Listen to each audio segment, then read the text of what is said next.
ಧಿಕ್ಕಾರ. ಪತ್ರಕರ್ತರ ಮೇಲಿನ ಹಲ್ಲೆ ಮಾಡುವ ಗೂಂಡಾಗಳಿಗೆ ರಕ್ಷಣೆ ಕೊಡಲೇಬಾರದು.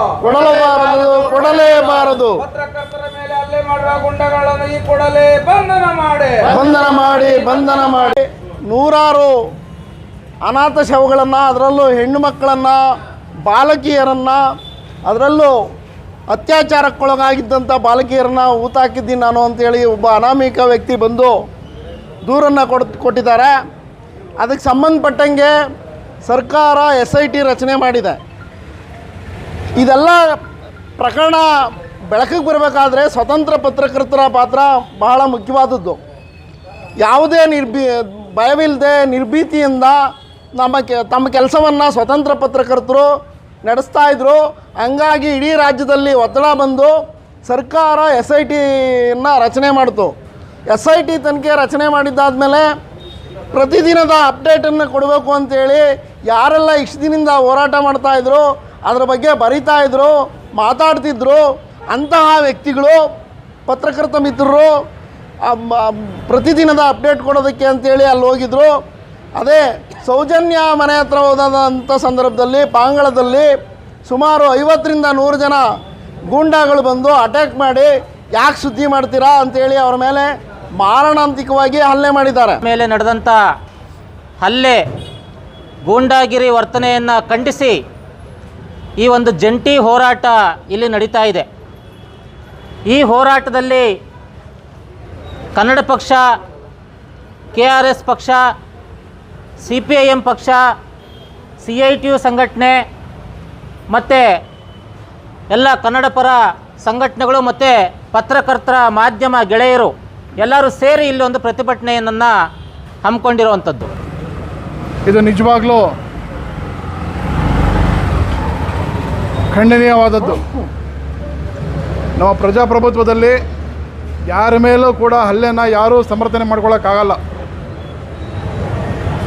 ಹಾಗೆ ನಮ್ಮ ಸ್ನೇಹಿತರುಗಳು ಮಾತಾಡುವ ಹೇಳ್ತಾಯಿದ್ರು, ಅಲ್ಲಿ ಸಾಕಷ್ಟು ಅತ್ಯಾಚಾರಗಳು, ಕೊಲೆಗಳು ಆಗಿದ್ದಾವೆ ಅಂತ.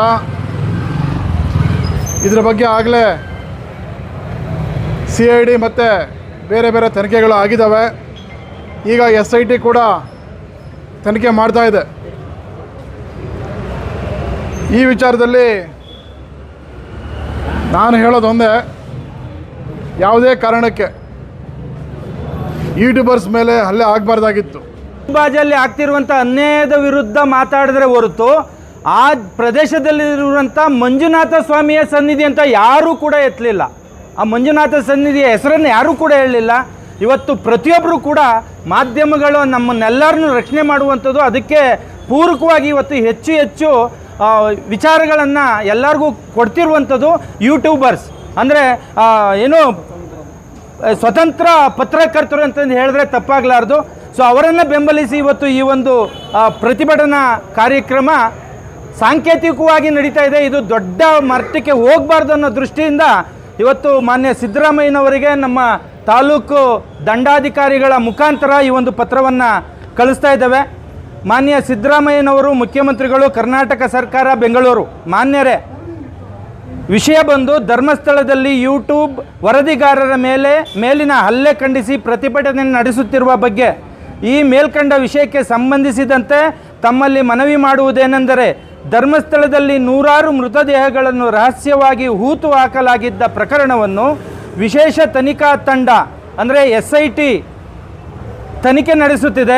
ಧರ್ಮಸ್ಥಳದ ಹಲವು ಪ್ರದೇಶಗಳಲ್ಲಿ ದೂರುದಾರ ಗುರುತಿಸಿರುವ ಸ್ಥಳಗಳಲ್ಲಿ ಮೃತದೇಹಗಳ ಕಳೇಬರಗಳನ್ನು ಹೊರತೆಗೆಯುವ ಕಾರ್ಯಾಚರಣೆ ನಡೆಯುತ್ತಿದೆ.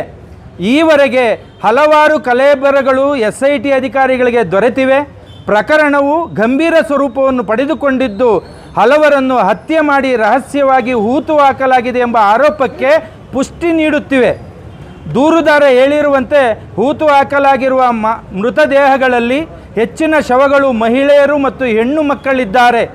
ಹೀಗಾಗಿ ಸೌಜನ್ಯ ಪ್ರಕರಣ ಮತ್ತು ಅನನ್ಯ ಭಟ್ ಪ್ರಕರಣಗಳನ್ನು ಗಮನಿಸಿದರೆ ಹೂತು ಹಾಕಲಾಗಿರುವ ಮಹಿಳೆಯರನ್ನು ಅತ್ಯಾಚಾರ ಎಸಗಿ ಕೊಲೆ ಮಾಡಿರಬಹುದು ಎಂಬ ಅನುಮಾನ ರಾಜ್ಯಾದ್ಯಂತ ವ್ಯಕ್ತವಾಗುತ್ತಿದೆ. ಇಂತಹ ಗಂಭೀರ ಪ್ರಕರಣದ ತನಿಖೆಯ ಕುರಿತು ವರದಿಗೆ ಹೋಗಿದ್ದ ನಾಲ್ವರು ಯೂಟ್ಯೂಬರ್ಗಳಾದ ಅಜಯ್ ಅಂಚನ್, ಅಭಿಷೇಕ್, ವಿಜಯ್ ಮತ್ತು ಮತ್ತೋರ್ವನ ಮೇಲೆ ಬುಧವಾರ ಧರ್ಮಸ್ಥಳದ ಗೂಂಡಾಗಳು ಮಾರಣಾಂತಿಕವಾಗಿ ಹಲ್ಲೆ ನಡೆಸಿದ್ದಾರೆ. ಪ್ರಕರಣದ ವರದಿ ಮಾಡದಂತೆ ತಡೆಯಲು ದೌರ್ಜನ್ಯ ಎಸಗಿದ್ದಾರೆ.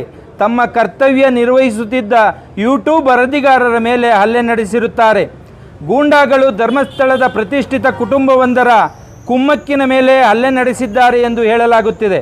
ಮಾತ್ರವಲ್ಲದೆ ಬುಧವಾರ ಸಂಜೆ ವೈರಲ್ ಆದ ವಿಡಿಯೋದಲ್ಲಿ ಆ ಪ್ರತಿಷ್ಠಿತ ಕುಟುಂಬದ ಬೆಂಬಲಿಗರ ದಾಂಧಲೆಯನ್ನು ತಡೆಯಲು ಪೊಲೀಸರು ಯತ್ನಿಸಿದ್ದು, ಈ ವೇಳೆ ಆ ದಾಂಧಲೆಕೋರರು ಪೊಲೀಸರ ಮೇಲೆ ಹಲ್ಲೆ ನಡೆಸಲು ಯತ್ನಿಸಿರುವುದು ಕಂಡುಬಂದಿದೆ.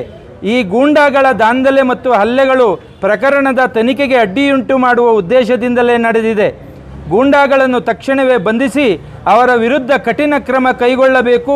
ಈ ದಾಂಧಲೆ ಮತ್ತು ಹಲ್ಲೆ ಗೊಂದಲಗಳಿಗೆ ಕುಮ್ಮಕ್ಕು ನೀಡಿದವರು ಯಾರು ಎಂಬುದನ್ನು ತನಿಖೆ ಮಾಡಿ ಅವರನ್ನು ಬಂಧಿಸಬೇಕು.